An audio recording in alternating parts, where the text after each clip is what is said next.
Ibu-ibu bapak sekalian, malam hari ini kami mendapat amanah dari ingin menyampaikan tausiah yang judulnya adab atau akhlak bertetangga. Hidup bertetangga ini kadang-kadang tidak terasa menyinggung orang. Kadang-kadang kita tidak berniat untuk menyinggung perasaan orang tapi orang tersinggung. Kita sudah berusaha untuk menjaga, tapi kadang-kadang ada saja permasalahan yang terjadi antara tetangga. Dalam surat An-Nisa ayat 36 Allah berfirman,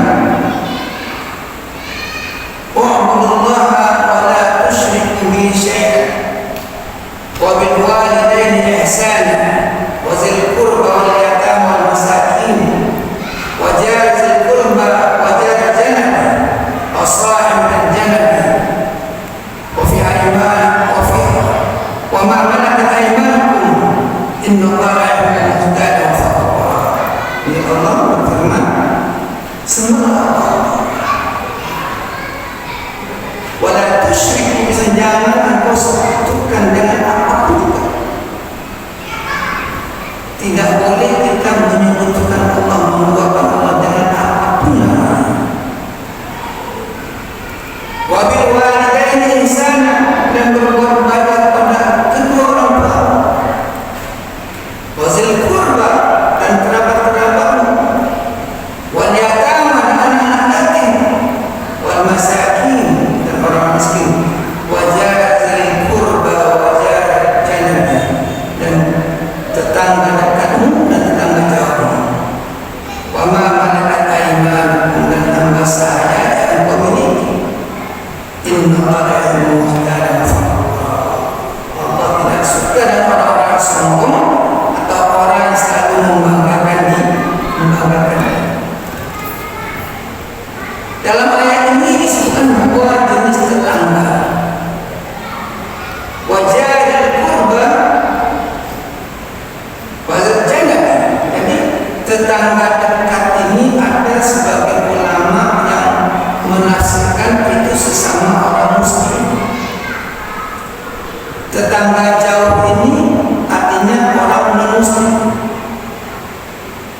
Tapi ada juga yang menafsirkan tetangga dekat itu 40 rumah dari sekeliling rumah kita, dan tetangga jauh ini yang lebih dari itu. Jadi dalam hidup bertetangga ini memang harus hati-hati sekali.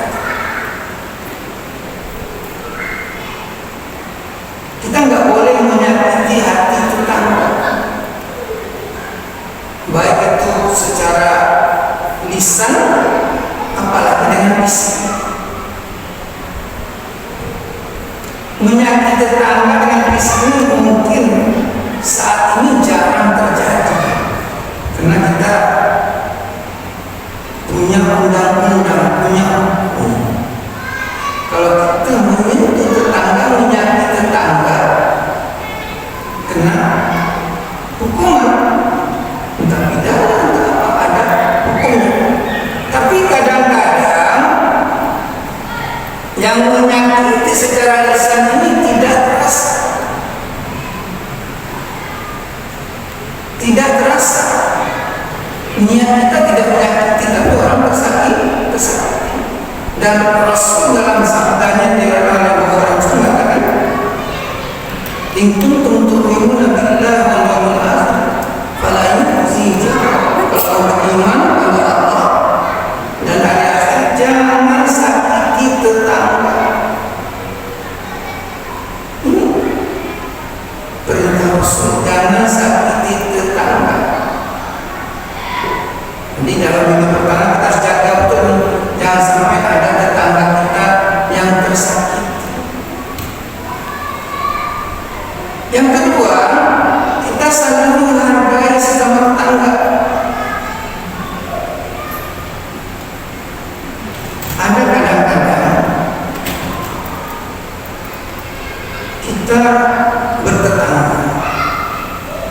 tetangga kita ini berniat baik nih sama kita.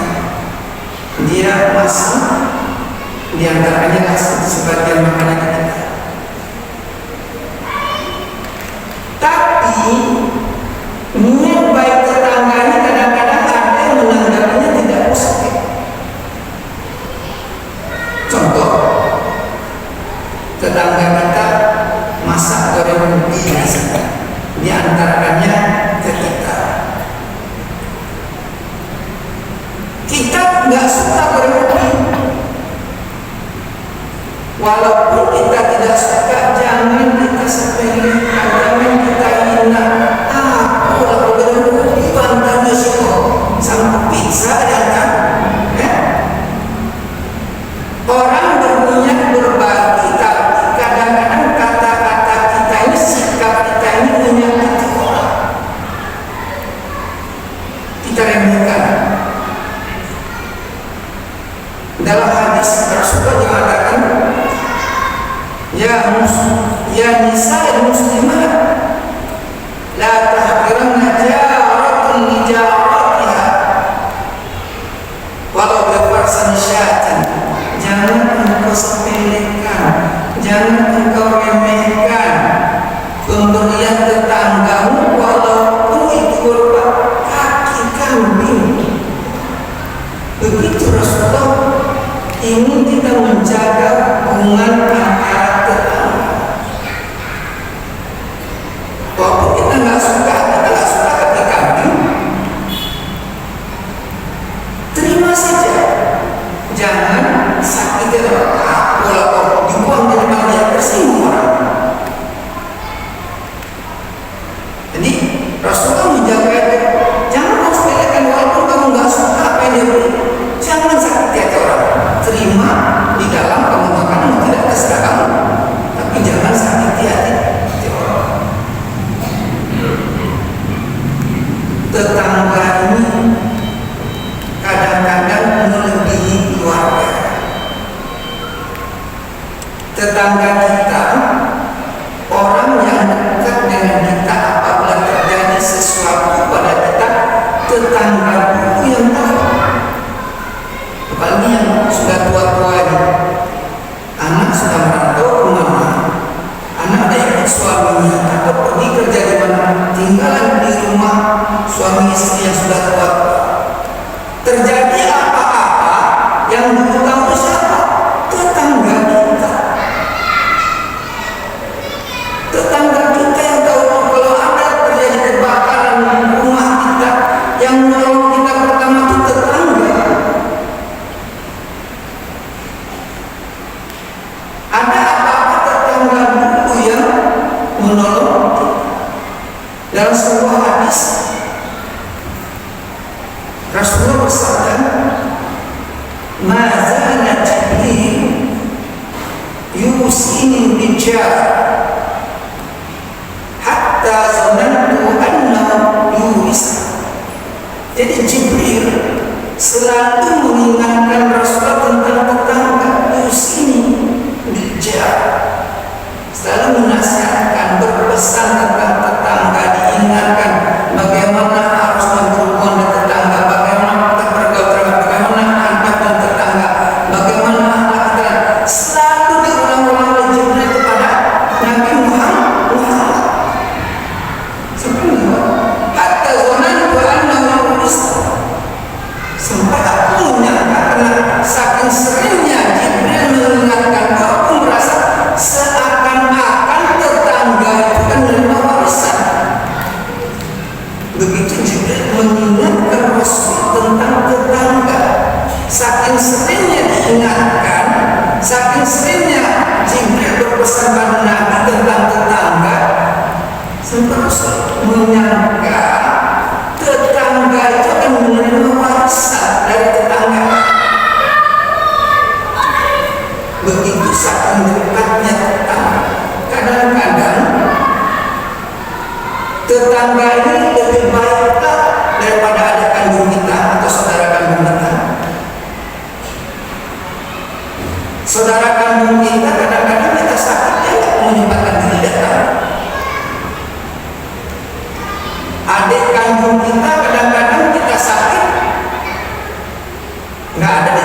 saudara kandung kita belum tentu tahu bagaimana keadaan.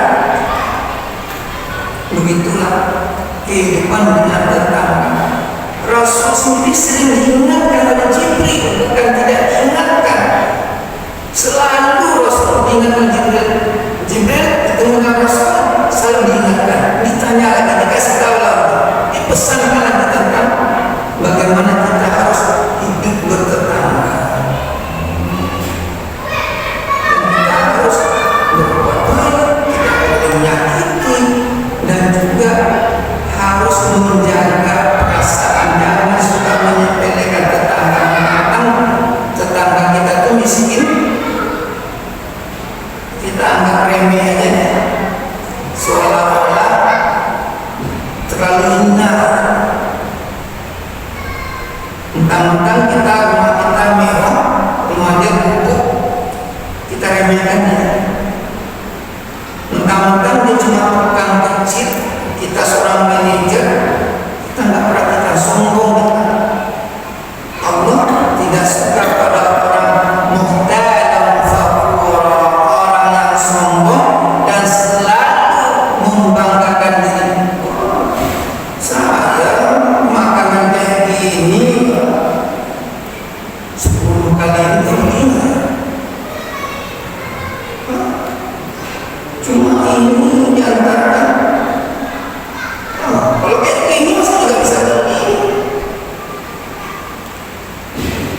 Itu dalam hadis lain juga Rasulullah bersabda, "Idza tabakha ahadukum marqatan fa'aksir ma'ah wa ta'ahad bi jiran." Kalau kamu masak sesuatu yang berkuah, banyak ayatnya. Setelah itu ta'ahad bi jiran, bagikan ke tetangga. Walaupun isinya sedikit yang banyak buahnya, tapi kasih tetangga. Ini yang Rasul perintahkan kita, kasih tetangga. Karena dengan memberi tetangga itu akan terjalin hubungan rasa cinta dan kasih.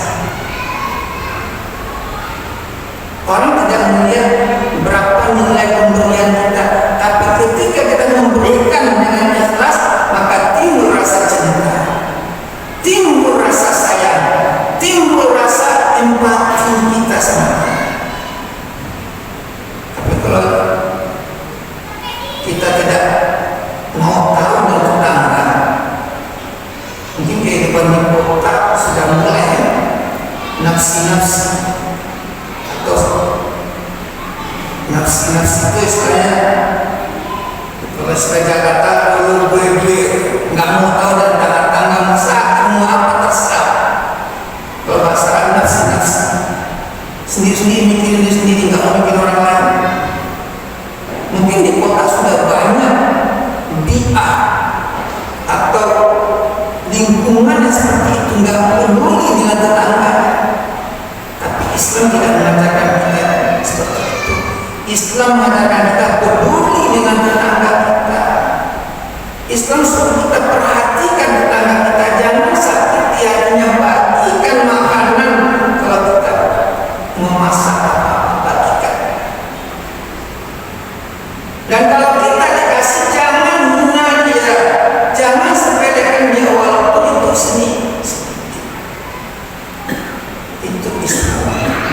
Islam mengajarkan kita untuk bersifat baik. Banyak sekali hadis Rasulullah yang menyebut tentang jiran. In kuntum tu'minuna billah fa'akrim jiran fa'akrim duyuf. Hormati tetangga, hormati tamu. Artinya ada lagi liyukrim jar, memuliakan tetangganya. Banyak sekali hadis tentang hidup bertetangga. Artinya kehidupan kita di dunia ini tidak mungkin kita hidup sendiri, kita pasti butuh orang lain. Apalagi tetangga yang dekat dari rumah kita, pasti kita butuh. Walaupun kita kaya sekalipun, walaupun kita pintar sekalipun, hebat pun kita pasti butuh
selalu menjenguk warganya, tetangganya yang sakit atau meninggal. Saya rasa kita sudah rutin untuk melaksanakan hal yang seperti ini, tapi kami cuma mengingatkan, mudah-mudahan kita semakin bisa memperhatikan muamalah kita bersama tetangga kita, dan insya Allah menjadi satu tetangga yang baik dan mungkin lebih baik dari keluarga kita sendiri. Ibu-ibu Allah SWT, kami dari Pondok Taufik Said Al-Azhar Daudi di Desa Terantang, Kampar, kami sedang membangun musola. Kalau ada bapak-bapak ibu-ibu ingin investasi akhirat, insya Allah kami siap untuk menerimanya. Nanti kami akan tinggalkan pada pengurus masjid proposal. Dalam proposal yang sudah kami cantumkan kebutuhan kami apa saja, dan kami butuh sekitar 180 juta untuk pembangunan itu. Jadi kami menerima bantuan dari bapak ibu yang ingin bersedekah jariah, investasi akhirat, apalagi di bulan Ramadan ini yang pahalanya dilipat gandakan oleh Allah SWT. Mudah-mudahan dengan bantuan sedekah infak dari bapak ibu, musola pesantren ini bisa terwujud untuk tempat anak-anak kita sholat dan menghafal insyaallah. Mungkin itu yang dapat kami sampaikan. Al-kalam aku qauli hadza, astaghfirullah wa lakum, wassalamualaikum warahmatullahi wabarakatuh.